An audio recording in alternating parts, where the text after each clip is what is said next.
Hello students, welcome to the explanation of combustion and flame chapter 6 of class 8. So this is part 2 in the video series. The previous part was part 1 and if you haven't watched it, you can watch it with the help of the link which is given in the description. So let's begin with part 2. In part 1 हमने पढ़ा था कि combustion क्या होता है, combustion कैसे होता है, उसके लिए क्या conditions necessary होती हैं. ये पार्ट हमारा जो फोकस्ड है it is focused on extinguishing और पुटिंग ऑफ फायर. ठीक है कि आग अगर लग जाती है, suppose it is a fire hazard at some place, then how are you going to put off that fire, extinguish that fire. So सबसे पहले अगर किसी भी चीज़ को ख़त्म करना है, we should know what is the cause of that thing. So fire के लिए क्या क्या चीज़ें नेसेसरी हैं, ये हमको तीनों चीज़ें मालूम हैं. There are 3 conditions which are necessary. First is the presence of fuel, यानी एक फ्यूल होना चाहिए जो जलेगा. ठीक है. दूसरी चीज़ होनी चाहिए कि एयर, यानी कि basically we are talking about oxygen. So oxygen should be present. And the third thing is कि there should be enough heat so that the temperature of the fuel can be raise to the ignition temperature. यानी इतनी heat होनी चाहिए कि ignition temperature if you remember, it is the temperature, the lowest temperature at which any fuel, any combustible material catches fire. So वो minimum temperature मिल जाए, उधर तक reach हो जाए, उसके लिए हीट. तो अगर आप इन तीनों में से कोई भी एक कंडीशन या फिर एक से ज़्यादा, ठीक है, either one or more of these conditions if you remove, ठीक है, तो we can easily extinguish fire. हम फायर को भी अकॉर्डिंगली एक्सटिंग्विश कर सकते हैं, डाउज कर सकते हैं या ख़त्म कर सकते हैं. So what we do is कि हम जितने भी एक्सटिंग्विशर्स बनाते हैं वो इन्हीं 3 कंडीशंस को ध्यान में रखते हुए बनाते हैं. अब एक इम्पॉर्टेंट पॉइंट क्या है कि फ्यूल जो होता है वो मोस्ट केसेस में रिमूव नहीं किया जा सकता. ठीक है. It is difficult to remove a fuel in most the cases. For example, if a building is there, okay, and a building has caught fire, then the entire building is the fuel. You cannot remove the fuel here. So इस तरह की situations आती हैं, इसीलिए we mainly focus on removing the presence of air and removing the presence of heat which is going to raise the ignition temperature. तो क्या क्या हमारे पास fire extinguishers हैं, अब हम वो discuss one by one. So first one is water as a fire extinguisher. So ये picture जो है ये NCERT की ही पिक्चर है. You can see there is a fireman, उसके पास एक बड़ी सी ट्यूब है, पीछे फायर ब्रिगेड की जो गाड़ी आती है, that vehicle it is standing over there. ठीक है. तो उसमें जो होता है बहुत सारा वाटर टैंकर, एक फील्ड होता है जिसमें बहुत सारा पानी होता है, and with the help of that water the fire is doused. So the most famous और द मोस्ट कॉमन और the most popular fire extinguisher it is the water. Even जो हमारे घर में शॉर्ट कोई इंस्टेंसेस हो सकते हैं जिसमें छोटा मोटा फायर हो, in that situation we use fire only. Now how does fire douse, how does water douse the fire, यानी कि फायर जो है उसको कैसे वर्क करता है water for putting off that fire. So water जो है वो 2 प्रिंसिपल्स पे काम करता है as a fire extinguisher. Okay. पहला काम क्या करता है, कूल कर देता है कंबस्टिबल मटेरियल को. ठीक है. जब भी आप किसी भी फ्यूल के ऊपर, combustible material means anything that can be burnt और anything that can undergo combustion is called as a combustible material. ठीक है. तो वाटर क्या करता है, जब आप वाटर डाल देते हैं किसी भी जलने वाली मटेरियल के ऊपर, किसी भी फ्यूल के ऊपर, सो उसका जो टेम्परेचर है it is brought below it's ignition temperature.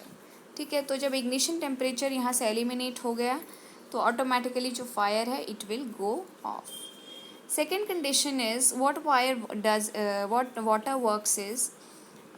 Water does is कि वाटर के जो वेपर्स होते हैं वो फ्यूल को या कंबस्टिबल मटेरियल को सराउंड कर लेते हैं. इससे क्या होता है कि जब उस मटेरियल के अराउंड पूरा वाटर के वेपर्स सराउंडिंग कर रहे हैं उसको, तो ऑक्सीजन जो है वो एंटर नहीं कर पाता है. और अगर वो एंटर कर भी पाता है, कि जैसे कि वाटर के अंदर या किसी भी लिक्विड के अंदर अगर थोड़ा बहुत ऑक्सीजन सॉल्यूबल है भी, तो it is very very less soluble. ठीक है. तो बहुत ज़्यादा सॉल्यूबिलिटी ना होने की वजह से ऑक्सीजन जो है अगर पहुँचेगी भी तो बहुत कम पहुँचेगी। तो इस तरीके से ऑक्सीजन की जो कट ऑफ हो जाती है सप्लाई, तो फायर अगेन स्टॉप हो जाता है। तो this is the principle on which water works as a fire extinguisher. Now water जो है ये हालांकि सबसे पॉपुलर है because it is very easily available and it is not very costly also. So ये बहुत पॉपुलर ज़रूर है, लेकिन इसके कुछ limitations, there are certain limitations to using water. Because water क्या है, it is a good conductor of electricity. ठीक है, water is a good conductor of electricity, यानी इसके अंदर से इलेक्ट्रिसिटी बहुत ईजिली पास आउट कर सकती है। सो अगर आप वाटर को यूज़ करते हो ऐसी फायर्स में जहाँ पर इलेक्ट्रिकल इक्विपमेंट इन्वॉल्व है, ठीक है, जहाँ पर इलेक्ट्रिक इक्विपमेंट इन्वॉल्व है मीन्स जहाँ पे कोई शॉर्ट सर्किट हुआ है या कुछ ऐसा जहाँ पे कोई पावर सप्लाई में, कोई जनरेटर में कुछ फायर हो गई है ओवर हीटिंग की वजह से, तो इन दो situations you cannot use water.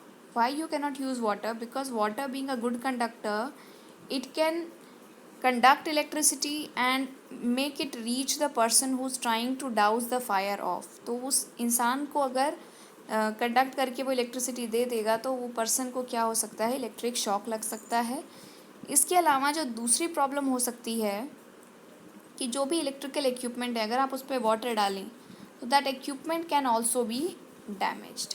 So this is one limitation of fire, that fire cannot one limitation of water, that it cannot be used as a fire extinguisher in case where water electrical equipment is involved. Second is water cannot be used to control fire due to oils। तो अब oils में क्या problem है? See, the oil is less dense or you can say less heavy as compared to water।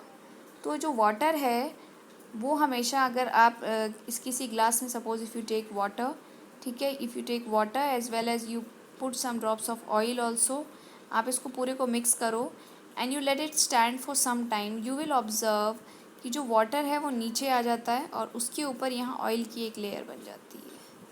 ठीक है, तो ये क्या शो करता है कि वाटर जो है वो डेंसर है, वो नीचे सिंक हो जाता है, और जो ऑयल है वो लेस डेंस होने की वजह से वो ऊपर रहता है एक लेयर की फॉर्म में। This is exactly what happens when we try to control a fire due to oils using water.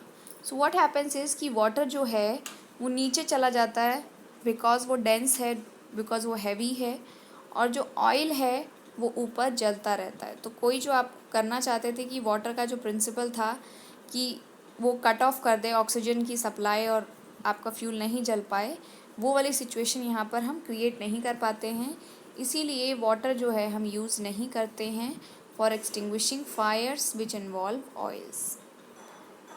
Now अब वाटर तो हम यूज़ नहीं कर सकते हैं, तो we must come to another kind of fire extinguisher, and that is carbon dioxide. So ये इस तरह के सिलेंडर्स आपको आसपास में अपने दिख जाएंगे। यूजुअली जो हमारे ऑफिसेज होते हैं, क्लासरूम्स होते हैं, स्कूल्स होते हैं, पब्लिक प्लेसेस जहाँ पे बहुत सारे लोग होते हैं, वहाँ पे फायर एक्सटिंग्विशर्स हम लोग एज अ सेफ्टी मेजर और एज अ प्रिकॉशन रखते हैं। ठीक है, तो अब फायर एक्सटिंग्विशर जो हमारे को ये बॉटल्स, ये जो सिलेंडर्स हमको दिखाई देते हैं, मेनली जो है ये कार्बन डाइऑक्साइड के ही फायर एक्सटिंग्विशर्स होते हैं। ठीक है, तो कार्बन डाइऑक्साइड क्या है? Carbon dioxide is a gas as we all know, and it is the best extinguisher for fires where electrical equipment और inflammable substances like petrol, oils जितने भी हैं, they are involve. Okay, why? Because देखिए, जो carbon dioxide है electrical equipment को वो damage नहीं करेगा कभी भी, एंड इन्फ्लेमेबल और किसी को इलेक्ट्रिक शॉक भी नहीं लगेगा because it is not a good conductor of electricity. So ये दो एडवांटेज हो गई यहाँ पे in case where we are using it to douse electrical equipment fire. And inflammable substances जो ऑयल या कोई भी पेट्रोल या किसी भी तरीके के इन्फ्लेमेबल सब्सटेंसेस से जो फायर हुई है, उस सिचुएशन में भी कार्बन डाइऑक्साइड का वाटर जैसा कोई वर्क नहीं है, और ये आराम से अपना जो प्रॉपर्टीज़ हैं जिन पे ये वर्क करती है उन प्रिंसिपल्स को वहाँ पर अप्लाई करके और फायर को डाउज कर सकती है।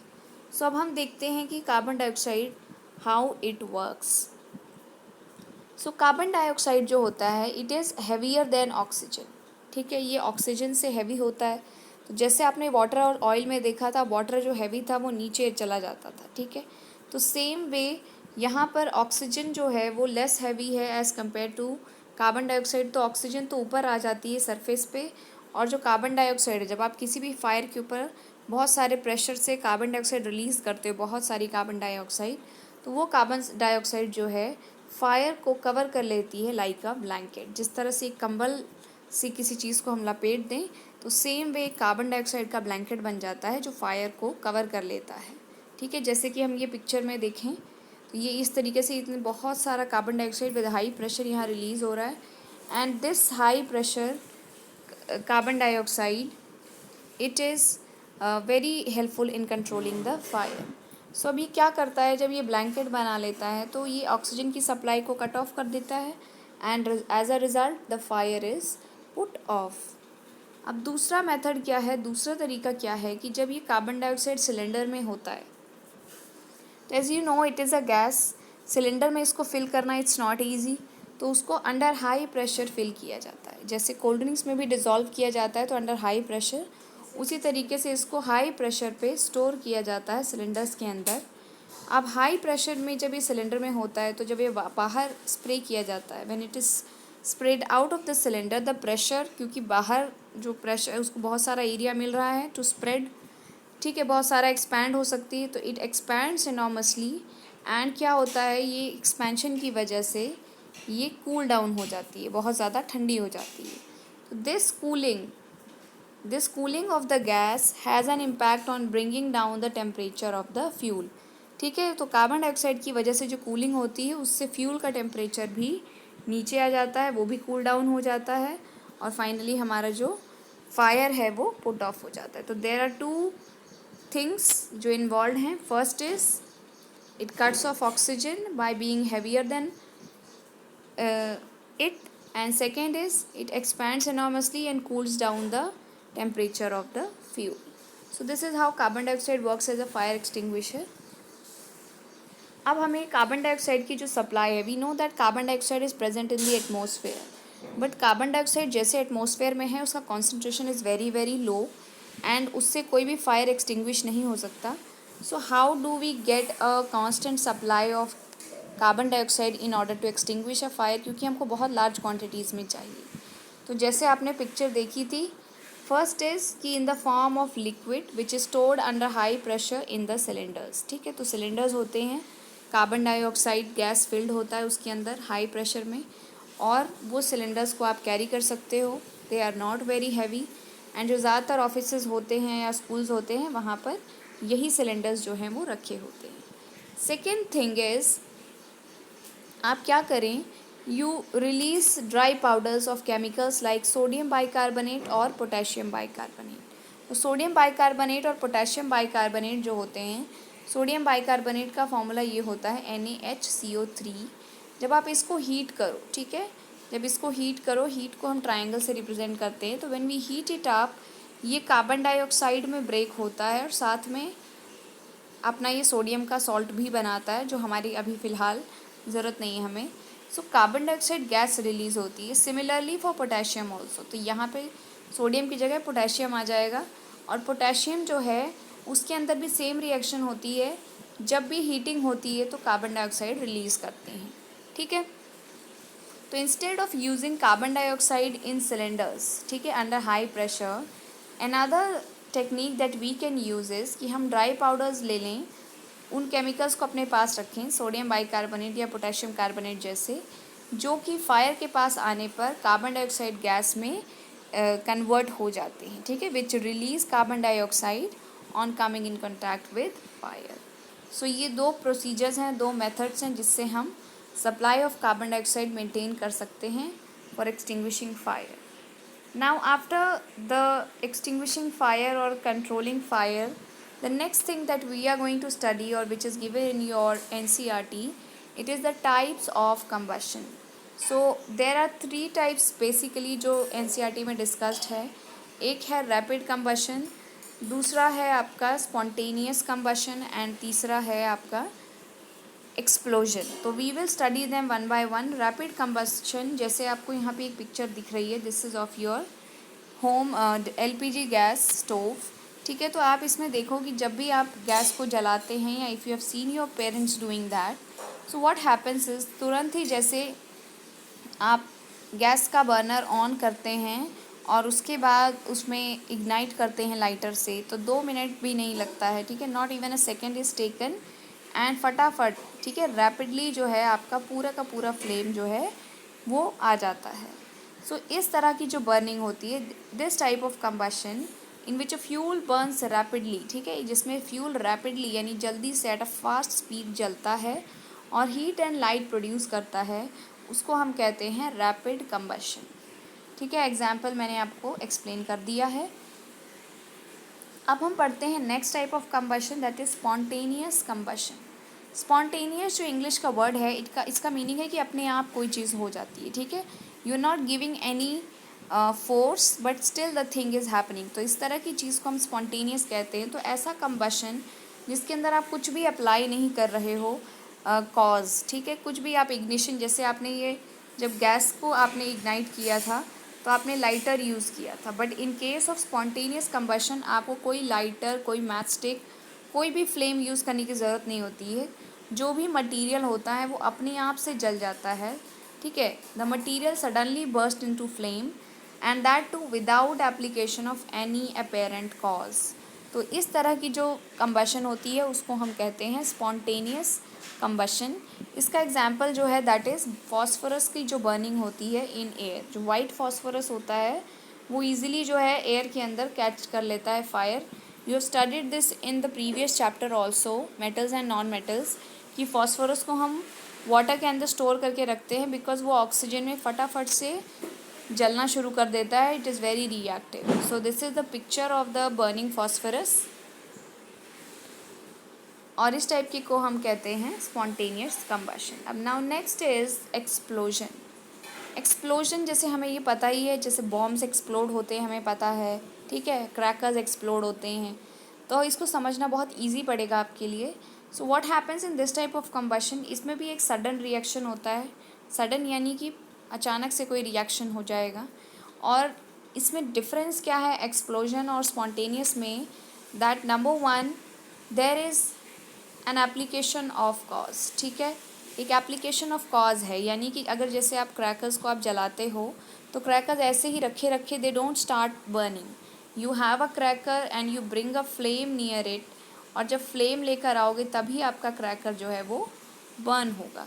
तो इसके अंदर एक तो कॉज अप्लाइड होता है, दूसरी चीज़ क्या है, along with heat light sound is also produced. तो ये एक्सप्लोजन जो है बाकी कंबशन से कैसे डिफरेंट है, एक तो इसमें साउंड जो प्रोड्यूस होती है वो, और दूसरा क्या है, ये स्पॉन्टेनियस से जो डिफरेंस है दैट इज़ कि इसमें एप्लीकेशन ऑफ कॉज की होती है ज़रूरत। तो ये एप्लीकेशन ऑफ कॉज से अगर आप देखें तो it is similar to rapid combustion, but if you look at it in terms of कि ये अलग कैसे है उससे, how is it different from rapid combustion, so you will see that a sound is produced which is not the case in case of rapid combustion.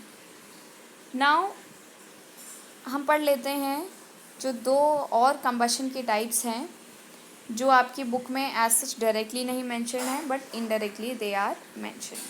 So these are complete combustion and incomplete combustion. So यहाँ पे मैंने ये दो table कह सकते हैं या आप डिफरेंस के फॉर्म में इधर पे कंपेयर करके दोनों को आपको मैं समझाऊंगी। सो कंप्लीट कंबशन क्या होता है और इनकम्प्लीट कंबशन क्या होता है, जैसे नेम से पता चल रहा है कंप्लीट कंबशन में जो फ्यूल होता है what ever the fuel it Burns completely, and जब कोई भी चीज़ पूरी तरह जल जाएगी तो वहाँ पर पीछे कोई भी किसी भी टाइप का रेसिड्यू या कोई भी रिमेनेंट नहीं बचेंगे, ठीक है। फॉर एग्जाम्पल अगर आप देखो बर्निंग ऑफ एलपीजी, ठीक है, when your LPG gas burns there is no ash, कोई आपको कोई ऐश नहीं दिखती है, कोई राख नहीं दिखती है, कोई पाउडर नहीं दिखता है, कुछ भी नहीं है जो आपको वहाँ पे बचा हुआ है, कुछ कोई लिक्विड कुछ भी नहीं दिखता है। So this type of burning where a fuel burns completely is called as complete combustion. फिर आता है हमारा इनकम्प्लीट कंबशन। तो ये जो कंबशन होता है इनकम्प्लीट कंबशन, इसके अंदर फ्यूल जैसे कि नेम से पता चल रहा है इट आइदर बर्न्स पार्शियली और इनकम्प्लीटली वी कैन से। और इसकी वजह से क्या होता है कि कुछ ना कुछ residue in the form of ash it is left behind. For example अगर आप वुड को बर्न करते हैं, ठीक है, if you burn wood then you see some ash is always remaining at the end, ठीक है। तो इस तरह का जो कंबशन होता है उसको हम इनकम्प्लीट कंबशन कहते हैं। दूसरा डिफरेंस क्या है कंप्लीट और इनकम्प्लीट में, कि कंप्लीट कंबशन में you will observe that no smoke is produce, ठीक है। एलपीजी को इसीलिए क्लीनर फ्यूल भी कहते हैं, ठीक है, क्योंकि स्मोक प्रोड्यूस नहीं होता है। अब नेक्स्ट चीज़ क्या है, इनकम्प्लीट कंबशन, उसके अंदर लॉट ऑफ स्मोक एंड साथ में suit which is unburned carbon it is also produce. तो ये दो चीज़ें जो हैं, तो स्मोक भी हो रहा है साथ में सूट भी प्रोड्यूस हो रहा है, तो ये दोनों चीज़ें जो हैं वो आपके कंप्लीट कंबशन में एब्सेंट हैं। Now the next point is the flame is usually blue in color in case of complete combustion, while in case of incomplete combustion the flame is usually yellow or orangish in color. तो ये हो गया आपका complete and incomplete combustion में difference. Remaining parts, जो remaining चीज़ें हैं, जो remaining topics हैं, we will study in part 3. Till then study this, and if you have any doubts mention in the comments.